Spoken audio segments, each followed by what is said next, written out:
calories. Sugar cane, you're just too wild to tame. Yeah.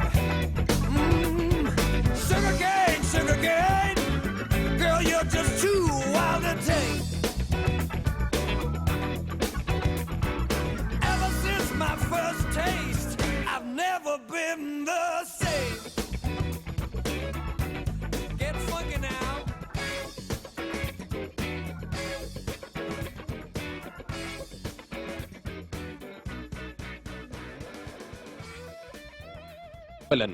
اعتبار الحركة الماسونية حركة صهيونية لأنها تعمل بإيحاء منها لتدعيم أباطيل الصهيونية وأهدافها، كما أنها تساعد على تدفق الأموال على إسرائيل من أعضائها، الأمر الذي يدعم اقتصادها ومجهودها الحربي ضد الدول العربية.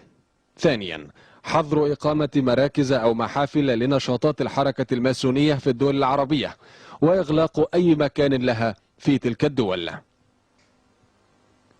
رغم ذلك لا يزال هناك حتى اليوم جدل يلف دولا عربية خاصة تلك منها القريبة من إسرائيل.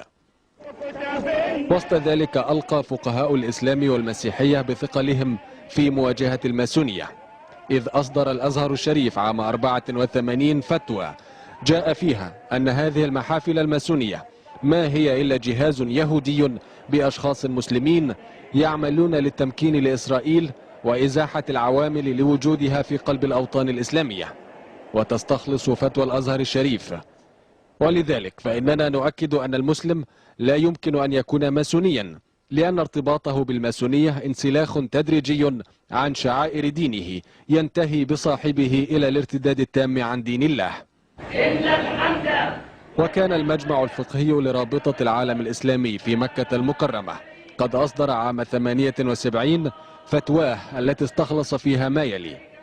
لذلك ولكثير من المعلومات الأخرى التفصيلية عن نشاط الماسونية وخطورتها العظمى وتلبيساتها الخبيثة وأهدافها الماكرة، يقرر المجمع الفقهي اعتبار الماسونية من أخطر المنظمات الهدامة على الإسلام والمسلمين، وأن من ينتسب إليها على علم بحقيقتها وأهدافها فهو كافر بالإسلام مجانب لأهله.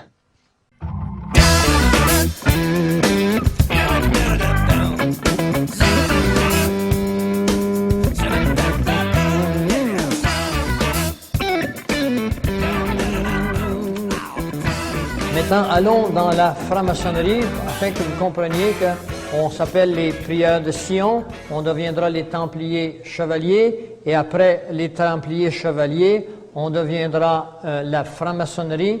La franc-maçonnerie aura d'autres noms qui s'appelleront la Ligue des Nations plus tard et la Ligue des Nations changera son nom pour devenir le CFR, la Commission trilatérale de 1973.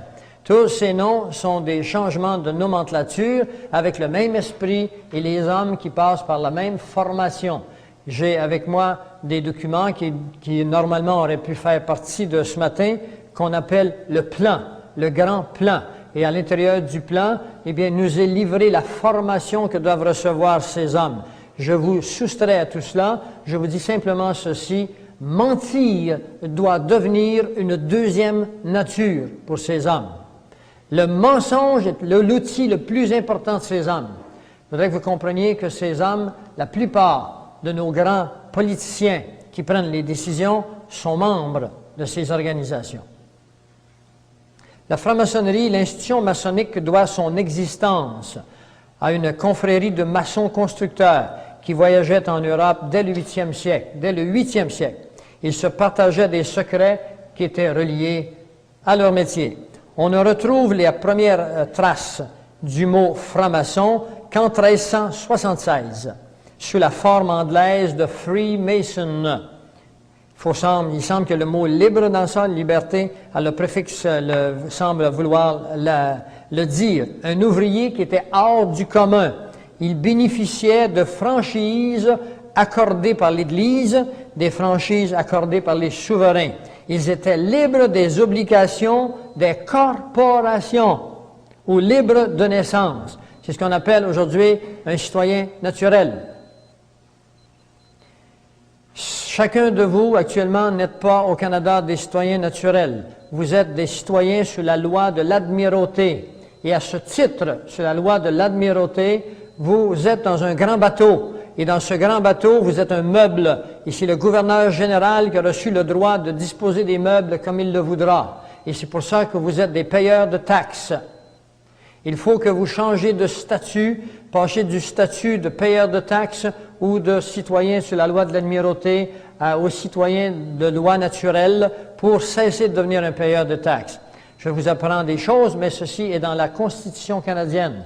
Et cela a été réglé par des gens qui ont fait la Constitution canadienne et qui savaient ces choses, ils ont prévu une plus grande liberté. C'est pour ça que le Canada et l'Amérique du Nord étaient des pays bénis de Dieu, qui nous ont été enlevés depuis 1913 à cause de l'arrivée en masse des lois maçonniques et de la maçonnerie internationale. C'est en Bretagne, en Grande-Bretagne, surtout en Écosse, que l'on trouve au début du XVIIe siècle les premières traces de la franc-maçonnerie moderne, soit la transition entre une maçonnerie de métier, écoutez là, transition d'une maçonnerie de métier à une maçonnerie de pensée.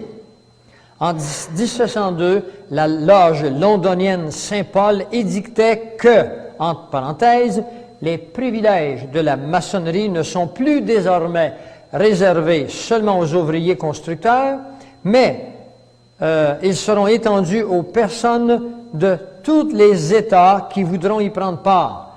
Vous pouvez y prendre part. Sans qu'il y a un chemin à suivre. Commence alors l'histoire de la maçonnerie moderne qu'on appelle la maçonnerie symbolique. Le 24 juin 1717, le jour de la Saint-Jean, les membres de les 4 loges londoniennes se réunissent et ils forment la Grande Loge de Londres, qui est la première fédération des loges maçonniques. En 1723, on publiera à Londres « The Constitution of Freemasons », l'implantation par les Anglais des loges maçonniques en France, arrive vers 1725. En 1738, la première obédience française, qu'on appelle Fédération des loges, voit le jour. C'est la Grande Loge de France. En 1773, apparaît une autre obédience qu'on appelle le Grand Orient de France. Si jamais j'entendais parler du Grand Orient de France, c'est une loge maçonnique. La loge de Londres se proclame la Grande Loge d'Angleterre. Et c'est elle qui compte alors des loges à travers tout le pays, en Angleterre, et même dans ses colonies. Le Canada est une colonie Angleterre, les États-Unis, la Nouvelle-Zélande et l'Australie. Les Anglais vont l'exporter jusqu'en Turquie, en Chine, au Nicaragua, en Europe, c'est la contagion dans les Pays-Bas, en Autriche, au Luxembourg, en Hollande, en Allemagne, en Hongrie, la Roumanie, la Bulgarie, la Grèce, la Suisse, les pays scandinaves, la Russie, l'Europe méridionale et le Portugal. Autrement dit, la franc-maçonnerie est partout, dans tous les gouvernements mondiaux. Et quand vous comprendrez leurs objectifs, vous verrez dans un instant que vous comprendrez ce que c'est que la franc-maçonnerie. Je dois terminer la franc-maçonnerie avant d'aller à la pause. La franc-maçonnerie compte différents rituels. Au nombre des rites d'usage d'aujourd'hui, on trouve le rite écossais le plus accepté. Alors, le rite maçonnique écossais est le plus accepté au monde et contient entre 5 à 6 millions de personnes. Il est né en France au début du 18e siècle. Le rite écossais rectifié remonte au 18e siècle. Il y en a d'autres, je les passe parce que nous sommes trop en retard. Vous n'aviez qu'à arriver avant. Publiquement, cette société se veut une organisation philanthropique. Vous n'avez pas entendu, là, vous avez ri. Je peux faire des faces, mais je ne suis pas obligé de rire. Publiquement, écoutez bien, publiquement, cette société se veut une société philanthropique. Messieurs, dames, il faut que vous vous déshabilliez de votre naïveté. Nous sommes naturellement naïfs. Si quelqu'un nous dit qu'il travaille au nom du bien, on donne son sang. Soyez sur vos gardes. C'est-à-dire qu'ils étaient axés sur les bonnes œuvres et ils prônent des valeurs justes et des valeurs morales. Mais dans les faits, il en est tout autrement. Dans le livre « The Lost Keys of Freemasonry », ça veut dire « les clés perdues de la maçonnerie », Manly Palmer, 33e degré, révèle que, écoutez, L'ordre maçonnique n'est pas une organisation simple, sociale, mais elle est composée de tous ceux qui sont liés ensemble pour apprendre et appliquer les principes du mysticisme et les rites occultes. Les francs-maçons sont des druides. Oh là là! Les francs-maçons sont des druides de nos jours, écrit Albert Churchward, un franc-maçon du 33e degré. Hutchinson nous dit que la franc-maçonnerie a emprunté plus de doctrines et de cérémonies des druides qu'elle en a pris ailleurs. Ben oui, mais ça ne vous dit rien si vous ne savez pas ce qu'est un druide. Eh bien, les druides, c'était des prêtres occultes qui adoraient plusieurs dieux, qui pratiquaient l'astrologie et qui offraient des sacrifices humains. Et là, vous allez commencer à comprendre que les guerres ont été instituées par ces grands prêtres dans le but de faire couler beaucoup de sang pour rendre hommage à leur Dieu. Le vrai visage de la maçonnerie n'est révélé qu'aux initiés du très haut niveau. Les francs-maçons du 20e degré ne connaissent rien de tout ça. C'est une farce monumentale. C'est des cours de sociologie, de protection entre eux, jusqu'au 30e degré. Au 30e degré, l'initiation doit se faire en reniant Jésus, en reniant la Bible et en donnant sa vie à Lucifer. Le vrai visage de la maçonnerie n'est révélé qu'aux initiés. William Hurst, un haut dignitaire des loges, écrit ceci, l'initiation maçonnique. Pour ceux qui désirent simplement une organisation sociale, un peu de cérémonie pittoresque, c'est une bonne occasion pour eux. Mais la maçonnerie ne sera jamais plus qu'une formalité pour eux, parce que comme elle a toujours été pour beaucoup de gens. Et eux-mêmes resteront toujours, on parle des maçons qui précèdent le 30e degré, resteront toujours dans l'ignorance de la signification et de son but et de ses grandes possibilités. Albert Pike, dans son livre Morale et dogme des anciens rythmes rituels écossais, écrit en page 819, « Une partie des symboles y sont divulgués à l'initié, mais ce dernier est intentionnellement induit en erreur. On ne veut pas qu'ils comprennent. Ils ne sont pas encore assez engagés, ils n'ont pas fait les preuves. Leur vraie explication est réservée aux adeptes et aux princes de la maçonnerie. Il nous dit ceci dans ce livre qui fut préparé pour le Conseil suprême des États-Unis. La Bible, dit-il, avec toutes les allégories qu'elle contient, la Bible n'a aucune allégorie, n'exprime que d'une manière incomplète et voilée, disent-ils, la science religieuse des Hébreux. La vraie philosophie secrète et traditionnelle ne fut écrite que plus tard sous des voiles encore moins transparents. Ainsi naquit une seconde Bible inconnue des chrétiens, ou plutôt incomprise par eux. 3 points. Toutes les vraies religions dogmatiques sont issues, tombez pas dans l'erreur, disent-ils, de la Kabbale, et elles y retournent. Toutes les associations maçonniques lui doivent leurs secrets et leurs symboles. Mes amis, vous avez à la télévision communautaire dernièrement un groupe de personnes avec la présidence de M. François Bibeau, un homme qui s'appelle Van de Ban, qui répand la doctrine de la Kabbale. Si vous écoutez le canal 13 ou le canal dans vos municipalités, cet homme enseigne la Kabbale telle qu'elle est là. Et je suis allé à cette émission à Drummondville qui a passé à travers la province. Et puis, j'ai expliqué où nous étions dans le temps. Et maintenant, il est difficile pour nous d'aller dans des postes de télévision communautaire ou à la radio pour apporter la vérité. Mais ces hommes entrent à volonté.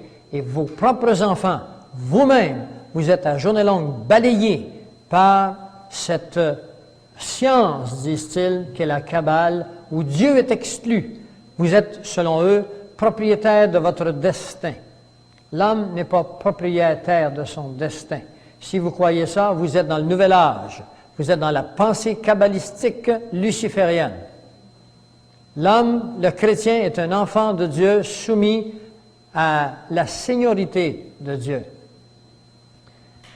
C'est curieux qu'en 2 Corinthiens 4, le verset 2 nous dit ceci. « Nous rejetons les choses honteuses qui se font en secret. Nous n'avons point une conduite astucieuse. » Alors que ces gens ont des conduites astucieuses, je veux que vous compreniez le contraste.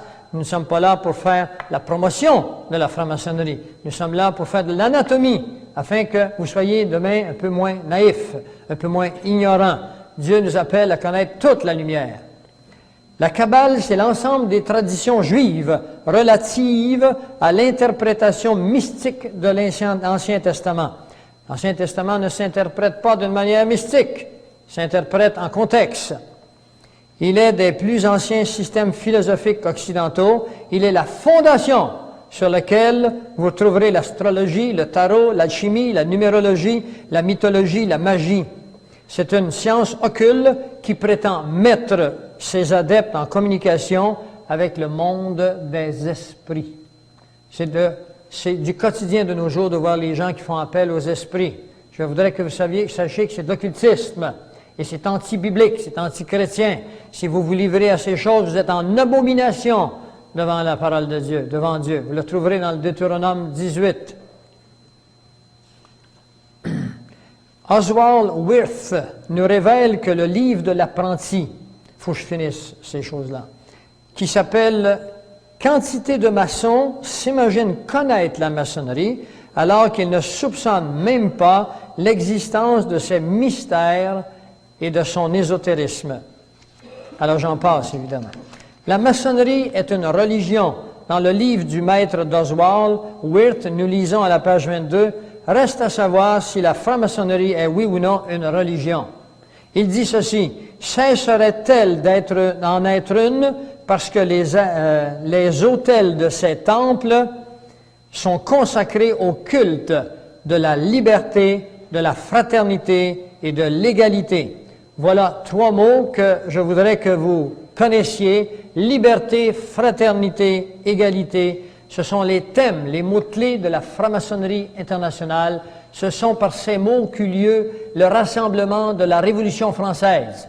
Ceux qui ont étudié l'histoire un peu se souviennent très bien que Robespierre publiait des documents dans lesquels on proclamait la liberté, la fraternité et l'égalité. Cette liberté vous dégageait de toute autorité civile ou divine. Elle est la même aujourd'hui. Ce sont des mots clés que vous devez retenir. Ayons, disait-il, le courage de nous tenir religieux, de nous affirmer apôtres d'une religion plus sainte que toutes les autres.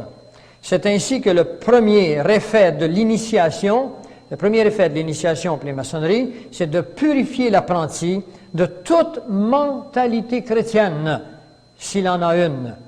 Il est curieux de voir que dans 1 Jean 1, le verset 7, il est marqué « Mais si nous marchons dans la lumière, comme il est lui-même dans la lumière, nous sommes mutuellement en communion, et le sang de Jésus, son Fils, nous purifie. » Voyez-vous, la doctrine luciférienne est diamétralement opposée au christianisme. Dans le christianisme, aucun de nous n'est capable de nous sauver. C'est Christ qui vient nous sauver. Par son sang, c'est le sang de Jésus qui nous purifie. 1 Corinthiens 1:30. Dans la maçonnerie, c'est l'homme qui se purifie en se sanctifiant lui-même, en étant une personnalité de grande envergure. Alors voilà le genre de doctrines subtiles qui ont infiltré les religions. Les gens qui pensent se sauver en faisant du bien. On va vous expliquer ça après-midi. Ce sont des doctrines qui deviennent à moitié de la franc-maçonnerie internationale. Vous ne pouvez pas être sauvé parce que vous êtes bon, parce que vous faites du bien, parce que vous avez souffert. On va voir ça après-midi. C'est contraire à l'enseignement chrétien. L'homme ne veut pas vers Dieu. C'est Dieu qui vient vers l'homme. L'homme est incapable de se sauver. C'est Dieu qui vient le chercher. Vous n'avez qu'une chose à faire. Après-midi, on vous dira ça. Dans le livre « Une loge révèle, maçonnerie ou initiation », nous retrouvons la citation suivante. « Notre initiation, nos rituels, nos symboles remontent à l'Égypte ancienne. » Alors voilà où vous commencez à comprendre la racine de ces mots. C'est pour ça que la Bible nous parle souvent de l'Égypte comme étant ce qu'il y a de plus païen. Et ces doctrines viennent de l'Égypte. Ils viennent de l'Égypte ancienne en ce qui concerne la forme symbolique, mais ils sont antérieurs et ils existent depuis que l'homme est apparu sur terre. Depuis, surtout, on n'a pas beaucoup de connaissances de l'homme préalablement au déluge.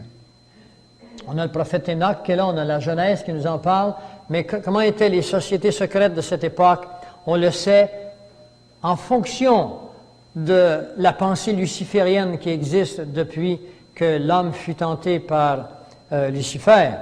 Eh bien, il faut retourner à Babylone avec Nimrod pour comprendre que Nimrod eut les mêmes pensées que Mérovie, que les Templiers, que la Ligue des Nations, que les Nations Unies.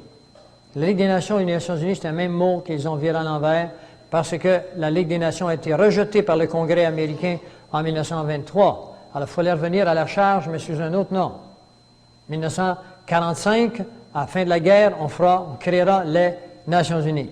En Égypte, les confréries des bâtisseurs jouaient un rôle prédominant. Pharaon lui-même était un maître d'œuvre.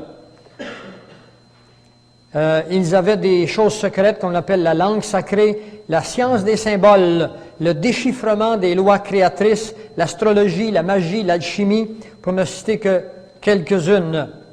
Alors, je vous en passe ici parce que nous sommes très en retard, vous n'êtes pas arrivés à temps. Je vais vous le dire jusqu'à demain matin. Albert Pike est un grand pontife de la franc-maçonnerie universelle du 33e degré. C'est le grand prêtre de l'Église satanique qui déclarera le 14 juillet 1889 ce que nous devons dire à la foule. Il ne dit pas cela aux francs-maçons du 10e, 20e, 29e degré. Il faut commencer au 31e degré. Voici ce qu'il leur dit. Ce que nous devons dire à la foule, c'est que nous adorons un Dieu, mais que le Dieu que nous adorons est sans superstition. À vous, grands inspecteurs et généraux souverains, nous disons ceci pour que vous puissiez le répéter aux frères du 32, 31 et 30e degré. La religion maçonnique devrait être pour nous tous initiés de haut degré, maintenue dans la pureté de la doctrine luciférienne. Si Lucifer n'était pas Dieu, disent-ils, qu'est-ce que Adonai, c'est-à-dire Jésus, le Dieu des chrétiens, pourquoi le Dieu des chrétiens, dit-il, le calomnierait, c'est-à-dire prendrait la peine de répandre des fausses choses dangereuses sur son compte, parce que Jésus nous dénonce Lucifer et ses œuvres. Alors il dit, s'il n'était pas Dieu, pourquoi Jésus le dénonce? Et c'est là que naîtra Ardo Ab Kao, que vous retrouvez toutes sortes de formes, entre autres le sigle de l'acupuncture, par exemple, qui est comme un S avec un noir avec un blanc à l'intérieur et un S blanc avec un noir à l'intérieur, qui veut dire que le bien et le mal sont intrinsèquement liés, le positif et le négatif, le yin et le yang. Ce sont des signes de Ardo Ab Kao luciférien. Il y en a beaucoup d'autres, on va vous en montrer tantôt. Alors, il dit, cette déclaration fut faite à l'époque au 23 suprême Conseil du monde. Dans 1 Jean, au verset 1, il dit, au commencement était la parole était avec Dieu. Puis dans 1 Jean 14, et la parole a été faite chair, elle a habité parmi nous, pleine de vérité, pleine de grâce. Alors, il est question ici qu'il n'y a pas de ténèbres en Dieu. Alors que croient que les ténèbres et la lumière sont intrinsèquement liés. Dieu et Lucifer sont eux-mêmes. Et c'est pour ça qu'un des grandes doctrines du mouvement luciférien, c'est celui-ci, il en est en haut comme il en est en bas. Vous avez déjà entendu cette phrase-là? Ceci veut dire que Dieu et Lucifer sont mêlés, sont le même. Le grand Albert Pike, le général Albert Pike, considéré comme l'un des plus grands francs-maçons, a écrit le livre « Morale et dogme ». Jusqu'à récemment, ce livre était donné aux francs-maçons initiés. Dans un circulaire franc-maçon, il est écrit à propos de Pike, « Il n'y a pas d'homme plus pur et plus noble qui s'est tenu à l'autel de la franc-maçonnerie. Il fut le plus éminent maçon du monde. » Dans Romains 3, 23, il est marqué, « Tous sont pécheurs, tous sont pécheurs, et tous sont privés de la gloire de Dieu. » Ça veut dire qu'il n'y a pas un homme qui est arrivé au monde depuis Adam qui peut se dire pur. Tous les hommes ont hérité du péché d'Adam transmis dans vos germes génétiques, dans l'ADN. Et ceci fut découvert par des scientifiques russes qu'il y a dans les germes, dans la génétique de l'homme, quelque chose qu'ils ne comprennent pas, qui ne lui permet pas de vivre au-delà de X années, qui ne lui permet pas de tenir une ligne de conduite continue, qu'ils ne comprennent pas. Vous et moi, si vous êtes chrétiens, comprenez que c'est le fruit du premier péché. Alors cet homme se déclare pur, c'est exactement ce que Lucifer fit devant Dieu, et il se déclara pur. Et sa doctrine répandue maintenant chez les hommes qui mènent notre monde, et les a emmenés dans des initiations qui se croient pures. Et eux ne vous croient pas, vous, purs. Vous allez voir dans un instant, ils vont vous offrir comme sacrifice humain sur l'autel de leur doctrine à leur Dieu. Et ceci est préparé, et je vais vous expliquer ça cet après-midi. Cette conférence est composée d'éléments qui semblent disparates, mais c'est un casse-tête qui va prendre toute son entité dans la globalité.